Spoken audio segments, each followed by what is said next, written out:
5টা নাগাদ মধ্য কলকাতার মেডিকেল কলেজ হসপিটাল চত্বরে প্রতিবাদ সভা করলেন আইএসএফ কর্মী সমর্থকরা। নিট ও ইউজিসি নেট বাতিলের দাবি নিয়ে এই প্রতিবাদ সভা। আমি ডাক্তার অনুরণ পাল, আমি এসএফআই পশ্চিমবঙ্গ রাজ্য কমিটির সদস্য এবং সারা রাজ্যে মেডিকেল ছাত্র আন্দোলনের কেন বিক্ষোভ? আজকে বিক্ষোভ আপনারা দেখেন যে শেষ কিছু বছর ধরে, মানে বছর বলতে মাস ধরে বিভিন্ন ধরনের পরীক্ষা নিয়ে অব্যবস্থা চলছে। প্রথমে নিট ইউজি নিয়ে দুর্নীতির কথা সামনে এলো, সেটা নিয়ে মানে এনটিএ আমরা বলেছিলাম স্ক্র্যাপ এনটিএ। তারপরে নেট পরীক্ষা, সেটাও পরীক্ষা হওয়ার পরের দিন বাতিল হয়ে গেল।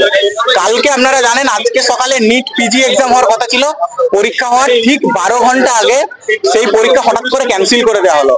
আপনারা সবাই জানেন এই নিট পিজি হচ্ছে ডাক্তারিদের স্নাতকোত্তর পরীক্ষা, যারা হয়, যারা জুনিয়র ডাক্তার হয়ে যায়, পাস করে যায়, তারা পরীক্ষা দিয়ে এমডিএমএস করে।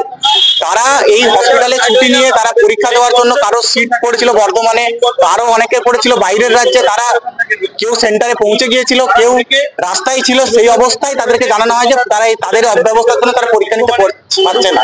এই জন্য সেই একটা বড় অংশের ছাত্রছাত্রী মানে বিভৎস রকম মানসিক মানে সমস্যার মধ্যে পড়েছে।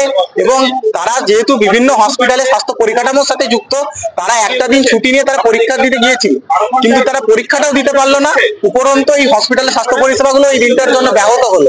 তো এই বিরুদ্ধে আমরা প্রতিবাদ করছি। আমরা মনে করছি কেন্দ্রীয় সরকারের নিয়ন্ত্রণাধীন যতগুলো পরীক্ষা নিয়ামক সংস্থা আছে, কোনোটি দুর্নীতিমুক্ত নয় এবং কোনোটি যোগ্য নয় পরীক্ষা নেওয়ার দাবি করছি।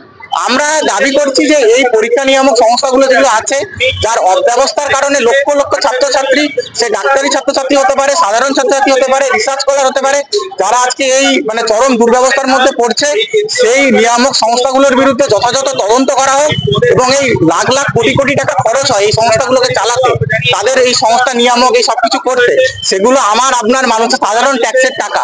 সেই ট্যাক্সের টাকায় যখন এই নিয়ামক সংস্থাগুলো চলে, তাদের এই মানে তাদের যে মানে কি বলবো, এই মানে দুর্নীতির কারণে যখন এই দুটো সিস্টেমটা ভেঙে পড়েছে, এই দায় অবশ্যই দেশের শিক্ষামন্ত্রীকে নিতে হবে এবং এই সংস্থাগুলোকে নিতে হবে, তাদের বিরুদ্ধে তদন্ত করতে হবে এবং শিক্ষামন্ত্রী অবিলম্বে পদক্ষেপ চাইছি আমরা।